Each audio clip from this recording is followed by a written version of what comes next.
News Services Division of All India Radio presents Money Matters.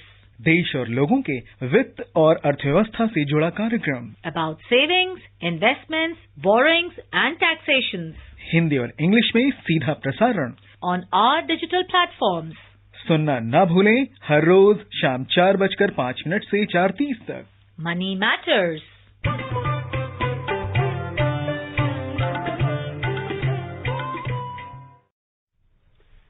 Welcome to this edition of Money Matters, a financial literacy program on our official YouTube channel and other digital platforms. A program in which we bring you information on personal finance like savings, investments, borrowing and taxation. We also discuss on economic matters of the country. Today's topic is Sukanya Samriddhi Yojana. You can send in your queries regarding this topic on our email ID moneymatters.air@gmail.com. I'm Paul Thotham and with me is my co-anchor in Hindi, Sonu Sood. धन्यवाद Paul. नमस्कार श्रोताओं, money matters में आपका स्वागत है। देश और लोगों के वित्त और अर्थव्यवस्था से जुड़े इस द्विभाषीय कार्यक्रम में हम रोज एक निर्धारित विषय पर अपनी चर्चा केंद्रित करते हैं। आज का विषय है सुकन्या समृद्धि योजना। श्रोताओं, इस कार्यक्रम में हम आपके प्रश्न भी शामिल करते हैं। प्रश्न भेजने के लिए हमारा ईमेल आईडी है moneymatters.air@gmail.com। इसके अलावा यूट्यूब चैनल के कमेंट सेक्शन में जाकर भी आप अपना प्रश्न हमें भेज सकते हैं। आज के कार्यक्रम में हमारे साथ चर्चा करने के लिए आमंत्रित है वरिष्ठ आर्थिक विश्लेषक पुनीत जैन। पुनीत, नमस्कार। मनी मैटर्स में आपका बहुत बहुत स्वागत है। धन्यवाद सोनू। और अब शुरुआत करते हैं आज की चर्चा से। विषय जैसे अभी आपको बताया, सुकन्या समृद्धि योजना।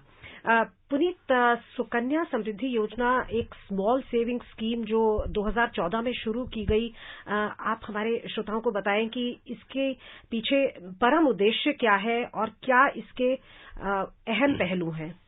सुनो, जैसे आपने कहा कि सुकन्या समृद्धि योजना प्रधानमंत्री श्री मोदी ने 2015 में इसको लॉन्च किया था। बेटी बचाओ बेटी बढ़ाओ जो हमारा एक प्रोग्राम है सरकार का टू प्रमोट गर्ल चाइल्ड, उसके तहत ये स्कीम लॉन्च की गई। एक सेविंग स्कीम है जो हमारी बेटियों के लिए एक अच्छा भविष्य, जो फाइनेंशियली सिक्योर भविष्य हम बना पाएं, उसके लिए एक खास स्कीम बनाई गई है।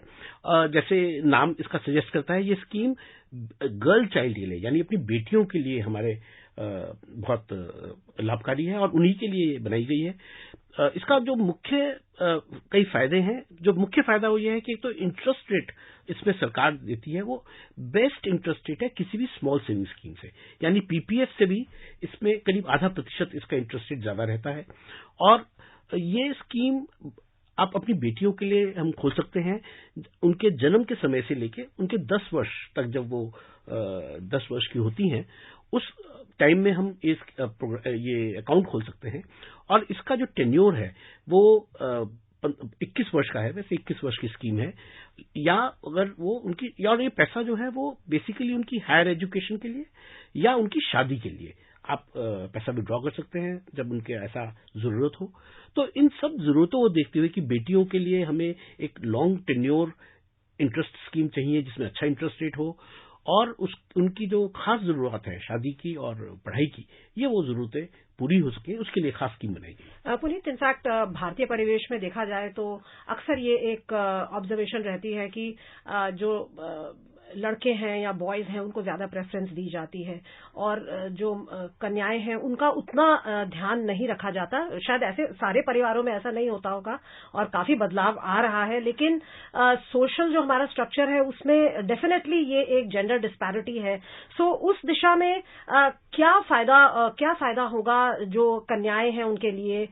क्या उनको ज्यादा शिक्षा अच्छी प्रदान की जाएगी? क्या लगता है आपको, किस तरह का बदलाव आएगा? देखिए, स्कीम को जैसे डिजाइन किया गया है उसमें जो पेरेंट्स हैं या जो गार्डियंस हैं गर्ल चाइल्ड के, यानी बेटियों के जो अभिभावक हैं, उनके लिए खास प्रकार से इंसेंटिव दिया गया है। उनको एक फायदा दिया गया है कि यदि वो बेटियों के लिए पैसा बचाते हैं और उस पैसे का उपयोग जो है वो सिर्फ बेटियों की जो जैसे दो बड़ी जरूरत हमने कही, शादी की जरूरत हो सकती है या हायर एजुकेशन के लिए, ज्यादा ऊंची पढ़ाई करने के लिए। हायर एजुकेशन आप क्यों कह रहे हैं? क्या इसको जो स्कूल के एजुकेशन के लिए नहीं यूज किया जा सकता? नहीं, ये स्कूल एजुकेशन के लिए इसका इस्तेमाल नहीं किया जा सकता पैसे का। जो आप पैसा बचत करते हैं, तभी मैंने कहा इसका डिजाइन इस तरह से किया गया है, इस पैसे का विड्रॉवल बेटियों की पढ़ाई के लिए 18 वर्ष की उम्र के बाद ही कर सकते हैं। जब वो 18 वर्ष की उम्र से ज्यादा हो तब आप इस पैसे का कुछ हिस्सा जो है वो विड्रॉ कर सकते हैं एजुकेशन के लिए। और नेचुरली वो हायर एजुकेशन के लिए अगर जाना चाहें उसके लिए हमें एक आवेदन देना पड़ता है और उसके लिए आप पैसा विड्रॉ कर सकते हैं। अदरवाइज जो मुख्य इसकी भूमिका है वो उनकी शादी के लिए पैसा, जो काफी जैसे आपने कहा कि इंडियन कल्चर में एक बहुत बड़ा एक माइलस्टोन है किसी भी परिवार के लिए बेटी की शादी, तो उसके लिए ये खास तौर से स्कीम दी गई है। और इसमें काफी टैक्स, जैसे मैंने बताया, टैक्स बेनिफिट भी दिए गए गार्जियंस को ताकि वो पैसा सेव करें, और साथ में ही इंटरेस्ट रेट का भी काफी फायदा है। तो मुझे लगता है कि एक खास तौर से जो गर्ल चाइल्ड है, जो बेटियां हैं, उनकी जरूरत को पूरा करने के लिए स्कीम को डिजाइन किया गया है। कितना पैसा इसमें डाला जा सकता है? इसे स्मॉल सेविंग स्कीम जो है, छोटी बचत योजना के तहत लाया गया, पोस्ट ऑफिसेज में खासकर इसका प्रमोशन हुआ। सो ये बताएं कि इसमें कितना पैसा डाल सकते हैं जो पेरेंट्स हैं या लीगल गार्जियंस हैं? सो देखिए, इसमें क्योंकि ये जैसे सेक्शन 80C जो इनकम टैक्स एक्ट है उसका इसको एग्जम्पशन प्राप्त है, और जो पैसा आप इसमें डालते हैं उसमें आपको जितना भी पैसा आप इसमें सेव करते हैं एक साल में, अप टू 1.5 लाख, 1.5 लाख रुपए साल तक आप इसके अंदर पैसा जमा करा सकते हैं इस खाते में, और उसके ऊपर टैक्स की छूट भी मिलती है, और जैसे मैंने पहले कहा उसके इंटरेस्ट पे भी पूरी छूट है। तो एक मैक्सिमम पैसा जो है वो 1.5 लाख रुपए साल एक अकाउंट में आप जमा करा सकते हैं। मिनिमम 250 रुपया पर ईयर। आप 250 रुपए पर ईयर में भी आप अगर पैसा जमा कराते हैं तो भी वो आप करा सकते हैं। Puneet, can you just brief our listeners as to what are the eligibility criteria? How do you go about opening this account? Where all can you open this account? Paul, absolutely. And government has really made it easy and very widespread and quite easy for persons to open this account. First of all, these accounts can be opened only in the name of a girl child from the time that she is born up to the age of 10 years. So let's say a family gets a girl child tomorrow, that from that time till the age that she becomes 10 years, you can open an account in either a post office or any scheduled commercial bank. So they have, the government has designated, but most of the banks have these accounts. So you can open these accounts either in a post office or in a commercial bank. The tenure, like I mentioned earlier, is 21 years, but the period for which you have to make the deposit is up to 15 years from the time that you opened the account. I'll give you an example because there's a lot of confusion about this. Let's say a girl child is 5 years of age when we open the account. That means the account's maturity will be till the time she attains the age of 26. That is 21 years from the date that the account was opened. So either it matures on when she is 26 years of age, or if she gets married earlier after the age of 18 years. So clearly this scheme, and you can deposit the money for the first 15 years. So that is the deposit making tenure, but the account's maturity comes after 21 years. तो आप कह रहे हैं कि जब account खुला, ये खाता खुला, उसके बाद 15 वर्ष तक पैसे जमा कराए जा सकते हैं, और जब आपने खाता खोला उसके बाद 21 साल बाद मैच्योर होगा अकाउंट, और जब कन्या की आयु 18 वर्ष हुई उसके बाद आप हायर एजुकेशन के लिए 50% पैसा आप ले सकते हैं।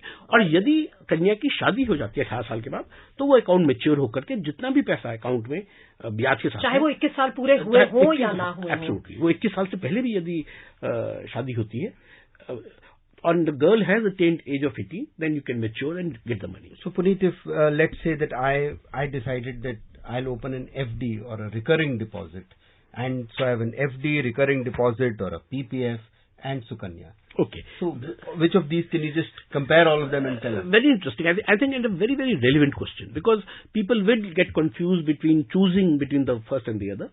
Let me specify that the interest rate is the highest in the Sukanya Samriddhi Yojana. Tax benefits are identical in PPF and SSY. FD and RD accounts, that is a fixed deposit and the recurring deposit accounts in banks, do not have any tax benefits, and I think the interest rates right now are also lower than these small savings schemes. So clearly, the first preference, if you have a girl child below the age of 10 years, the first preference would be that you open a SSY, the Sukanya Samriddhi Yojana account. Then one can open in term PPF account that is lower, I would say, in terms of interest rate earnings, and it has similar tax benefits as SSY account. And then lower down the preference would be the FD account and a RD account, recurring deposit account, depending on your need. So clearly that should be the hierarchy in which a person with a girl child should open the account. तो क्या एक limit है? अगर suppose किसी के पास किसी की 4 बेटियां हैं, तो क्या वो चारों बेटियों के लिए एक एक सुकन्या समृद्धि अकाउंट खुलवा सकते हैं? हाँ, बिल्कुल सोनू, नहीं ऐसा नहीं है।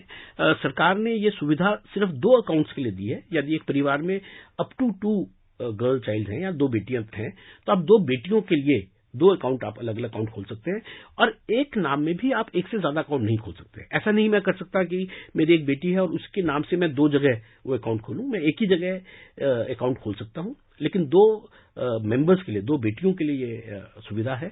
एक्सेप्ट फॉर इवेंट जहां पर यदि ट्विंस हैं, सेकंड चाइल्ड, तो 3 बेटियां हो गई, तो आप 3 अकाउंट वहां पर, या ट्रिपलेट्स हैं, तो सरकार ने वो प्रावधान भी करा है कि अगर सेकंड गर्ल चाइल्ड ट्विंस हैं तो आप 3 अकाउंट भी खोल सकते हैं।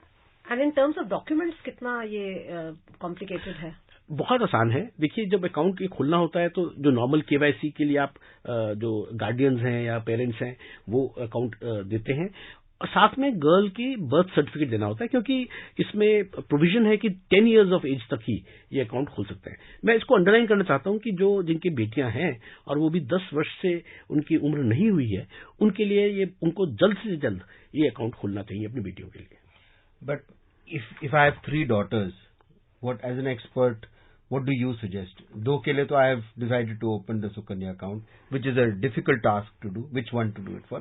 Then what do I do for the 3rd daughter? So clear, like I said earlier, the PPF account has a similar feature to this account, except for the fact that it offers 0.5%, 0.5% less interest on the 3rd account. So I think that's why I would say that in the order of preference, if you have girl children, then first preference should be you should open the accounts in SSY scheme. In case you can't, if you already exhausted that limit, then I think the second preference should be the PPF accounts. That is where the tax benefits and interest rates will be comparable. Okay, if I add this little opinion to it, for example, I've got one daughter who's 5 years and the other is 7 years, and let's say the third is about 11 years. In that case, what would you suggest as a parent, which is the right, so that I get the entire benefit of Sukanya account and PPF? So in this case, of course, the example that you gave, you mentioned the third daughter will be 11 years. Yeah. So in that case, you can't open her account because only below the age of 10 you can. Okay, so the third one is 10. Third one, let's say 10. So there are 2 ways of going about this. I would say that, see, you can't do, if you, let's say, open for the 2 eldest daughters, then by the time these 2 accounts mature, the third daughter will be out of the age limit. And also the tenure of saving would have been less. Let's say if you open the account for the daughter aged 10 years, then you probably will be saving for next 10, 11 years because she probably will get married, in next 10, 12 years. So my suggestion would be the youngest daughter. You start from the order from the youngest daughter, because that will give you the maximum benefit. And therefore, I would say, as a corollary, I would say that we should open accounts as soon as the daughters are born. I mean, it would be really beneficial if we open the account in the very first year or the second year. So as early as possible, I think it will be more beneficial if you start early.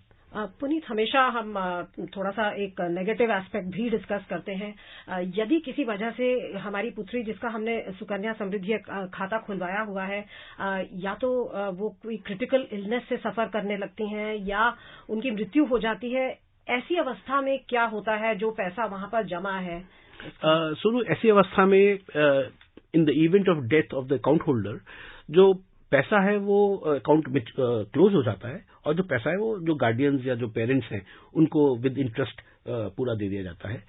Critical illness के लिए यदि वो 18 वर्ष के ज्यादा उनकी उम्र है तो भी वो इसमें एक प्रावधान है जो आप पैसा विड्रॉ कर सकते हैं इलाज के लिए। तो जब मैंने कहा था कि हायर एजुकेशन के लिए या शादी के लिए आप पैसा विड्रॉ कर सकते हैं, तो उसमें एक you can add another feature, और उसके लिए एक स्पेशल एप्लीकेशन करनी पड़ती है। वो नॉर्मल उस कोर्स में आप पैसा विड्रॉ नहीं कर सकते, you can make a special application. तो इसमें कोई ऐसा लॉक इन पीरियड का सिस्टम नहीं है? नॉर्मली हर स्कीम में होता है कि 5 वर्ष का लॉक इन है, उसके बाद आप अगर जरूरत पड़ी बीमारी के लिए, कोई ऐसी वैलिड रीजन के लिए, तो आप विदाउट लूजिंग योर इंटरेस्ट आप विड्रॉ कर सकते हैं। देखिए, सबसे पहले मैं ये बताना चाहूंगा कि इस स्कीम में जो आप पैसा डिपॉजिट करते हैं वो पैसा सिर्फ और सिर्फ अकाउंट होल्डर यानी बेटी के जरूरत के लिए ही इस्तेमाल कर सकते हैं। यदि उनके पेरेंट्स को जरूरत है, अपनी इलनेस के लिए मुझे पैसा चाहिए, तो मैं वो पैसा विड्रॉ नहीं कर सकता। तो ये बात हम पहले साफ तौर पे समझ लें कि जो पैसा डिपॉजिट किया गया है वो केवल बेटियों की जरूरत के लिए, या तो उनकी शादी के लिए या उनकी पढ़ाई के लिए, या जैसे हमने जिक्र किया कि कोई क्रिटिकल इलनेस है उसके लिए वो आप इस्तेमाल कर सकते हैं। दूसरा, जो पैसा विड्रॉ कर सकते हैं उसका प्रावधान 18 वर्ष के बाद ही हो सकता है। 18 वर्ष, जब तक बिटिया की उम्र 18 वर्ष की नहीं हुई है तब तक आप वो पैसा उसमें से विड्रॉ नहीं कर सकते। और मेरे ख्याल से वो एक अच्छा एक प्रावधान है जिससे कि पैसा सेफ रहे और उसका कोई मिसयूज ना हो सके। और जिस उद्देश्य के लिए है ये अकाउंट, उसी के लिए बिल्कुल इस्तेमाल। और तभी सरकार ने इसको इंसेंटिवाइज किया है टैक्सेस से और हायर इंटरेस्ट रेट से, ताकि बेस्ट इंटरेस्ट रेट स्कीम में मिलता है। Listeners, you are listening to Money Matters on our News on AIR official YouTube channel. You may ask questions in the comment section of the YouTube channel and through our email ID moneymatters.air@gmail.com. कल हम इस विषय पर चर्चा करेंगे जीवन ज्योति बीमा योजना, और आज की चर्चा का विषय है सुकन्या समृद्धि योजना।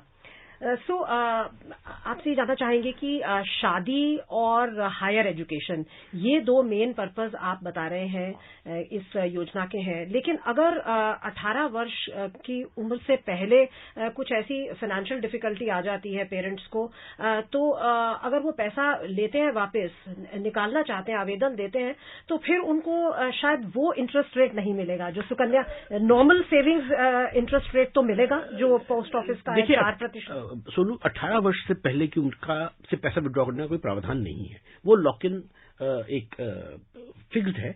उससे पहले आप पैसा, accept in the event of the death of the account holder, यदि जिस व्यक्ति के लिए अकाउंट खोला गया, जिस बेटी के लिए अकाउंट खोला गया, यदि वो अनफॉर्चुनेटली इस दुनिया में नहीं रहे, उसी सूरत हाल में आप पैसा पेरेंट्स को 18 वर्ष की उम्र से पहले मिल सकता है।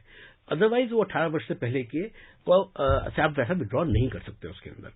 अब जो इसके अंदर कई, जैसे आपने कहा कि एक ऐसी हालात हो सकते हैं कि पेरेंट्स जो हैं वो पैसा जमा कराने के हालात में ना हो। उन्होंने अकाउंट तो खोला लेकिन वो अकाउंट में पैसा अपना जमा नहीं करा पा रहे या उसको मेंटेन नहीं कर पा रहे। देखिए, जैसे ऑल्दो सरकार ने बहुत ही कम अमाउंट रखा है, 250 रुपया पर साल उसके अंदर जरूरत होती है उसको अकाउंट को मेंटेन करने की। हम मान लेते हैं किसी वजह से वो भी अगर वो डिपॉजिट नहीं कर पा रहे, तो उसको वो कभी भी अकाउंट को रिवाइव कर सकते हैं कितने भी साल के बाद, bye paying only 50 rupees per year, 50 रुपए साल की पेनल्टी दे करके अकाउंट को रिवाइव कर सकते हैं। और यदि वो ऐसा नहीं करते तब भी जो उन्होंने पैसा डिपॉजिट किया वो पैसा उनको वापस मिलेगा, लेकिन उसमें जो इंटरेस्ट रेट होगा वो जो पोस्ट ऑफिस का नॉर्मल सेविंग्स अकाउंट है उसका इंटरेस्ट रेट उनको मिलता है। तो आपको जो हायर इंटरेस्ट रेट है 8.5% का, वो नहीं मिलेगा। यदि आपने अकाउंट में कुछ पैसा जमा कराया और फिर पैसा जमा कराना बंद कर दिया, तब भी आपको मेच्योरिटी पे पैसा तो मिलेगा, लेकिन इंटरेस्ट रेट जो है वो आपको सेविंग्स अकाउंट का मिलेगा। तो सिर्फ जो भारत में रहते हैं लोग वही कर सकते हैं, या जो भारतीय बाहर रहते हैं वो भी इसका फायदा उठा सकते हैं? सुनो, नहीं, केवल जो रेजिडेंट इंडियंस हैं ये उन्हीं के लिए है। इनफैक्ट अगर आप का अकाउंट है और आप उसके बाद एनआरआई बन जाते हैं तो उस हाल में भी वो अकाउंट क्लोज हो जाएगा और उसका पैसा जो है वो रिवर्ट हो जाएगा। और अगर विद इन इंडिया आप कहीं शिफ्ट होते हैं एक शहर से दूसरे शहर, तो कितना आपका लॉस होता है? देखिए, उसमें कोई लॉस नहीं है, वो ट्रांसफरेबिलिटी है, फ्री ट्रांसफरेबिलिटी है एंड जीरो कॉस्ट है। उसमें कोई कॉस्ट नहीं होगी।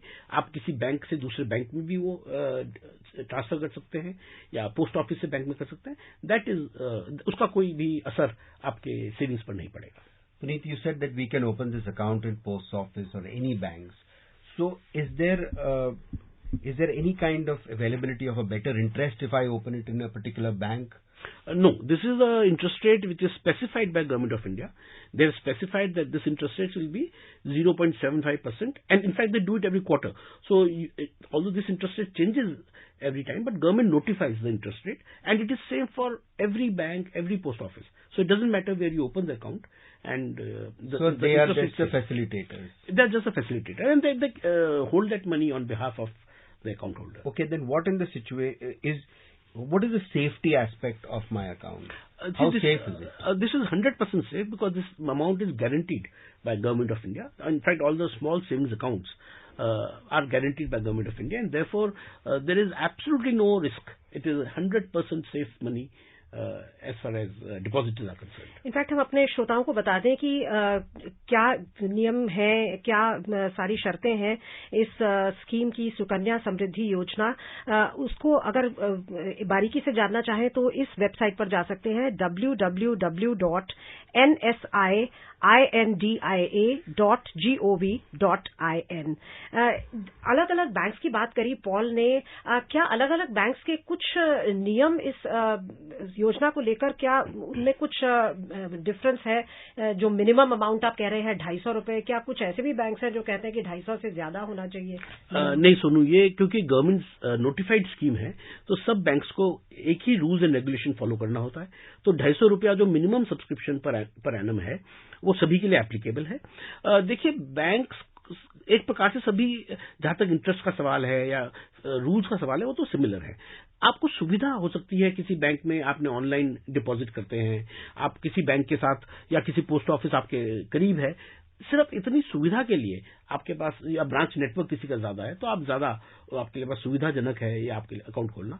अदरवाइज जो पैसे की रिटर्न यानी इंटरेस्ट रेट की बात है, या सेफ्टी की बात है, या डिपॉजिट कितना ज्यादा कर सकते हैं, कम कर सकते हैं, या टैक्स एप्लीकेबिलिटी बात है, वो सभी बैंक्स और पोस्ट ऑफिस में सेम है, उसमें कोई फर्क नहीं है। और जैसे पीपीएफ अकाउंट होता है तो उसमें हमें एक पासबुक मिलती है जिसमें हम हमेशा देख सकते हैं कि कितना हमारा पैसे जमा हुए हैं, क्योंकि ये सब बचत योजनाएं हैं और वो देख के हमें एक तसल्ली होती है कि इतना हमारे पास है बचत। तो इसमें भी क्या कुछ ऐसा प्रावधान है, पासबुक मिलती है जिसे हम अपडेट करा सकते हैं? बिल्कुल सोनू, इसमें भी पासबुक इशू करने का प्रावधान है और आप बैंक से अपनी बैंक अकाउंट स्टेटमेंट भी ले सकते हैं और पासबुक की भी इसके अंदर सुविधा है। And mechanism of depositing in the bank, is it, can you do it online or you have to always go to the post office or a bank and deposit cash or check?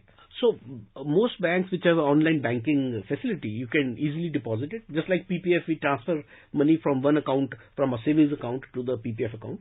Similarly, from banks with online banking or net banking, you can do it online. Now even in post office, because post office is also a bank now, therefore even in post offices now we have online facility and it can be done electronically in post offices. और जो रकम इकट्ठी हो जाती है उसके against क्या loan भी लिया जा सकता है? इसमें वो प्रावधान नहीं है। जैसे पीपीएफ में एक प्रावधान है कि आप जो डिपॉजिट पैसा है उसको आप लोन ले सकते हैं। देखिए, इसका लॉजिक है क्योंकि ये पैसा सिर्फ, इसका भावना ये है कि ये पैसा सिर्फ बेटी की जरूरत के लिए ही इस्तेमाल हो सके।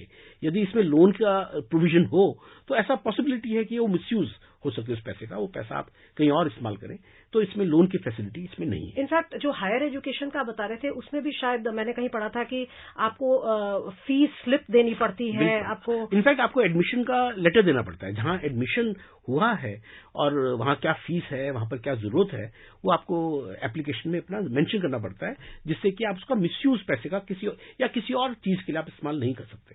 और जो आप बता रहे थे एग्जेम्प्ट यानी कि डिपॉजिट भी एग्जेम्प्ट है टैक्स से, इंटरेस्ट भी एग्जेम्प्ट है और विड्रॉल भी एग्जेम्प्ट है।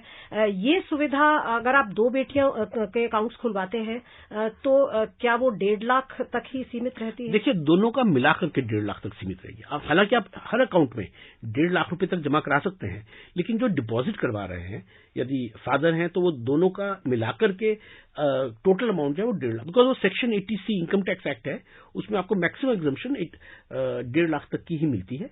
पर मैं ये सजेस्ट करूंगा, बिकॉज इंटरेस्ट रेट बहुत अच्छा है, तो दोनों अकाउंट में वो मैक्सिमम पैसा जमा कराना चाहिए। Listeners, just to remind you, we are right now discussing Sukanya Samriddhi Yojana, and tomorrow's discussion will be on Jeevan Jyoti Bima Yojana. और अब कार्यक्रम का समय समाप्त हो रहा है, तो हमें इस रोचक चर्चा को भी यहीं समाप्त करना होगा। पुनीता पाए हमारे श्रोताओं को बहुमूल्य जानकारी दी, उसके लिए आपका बहुत बहुत धन्यवाद। धन्यवाद सुनू।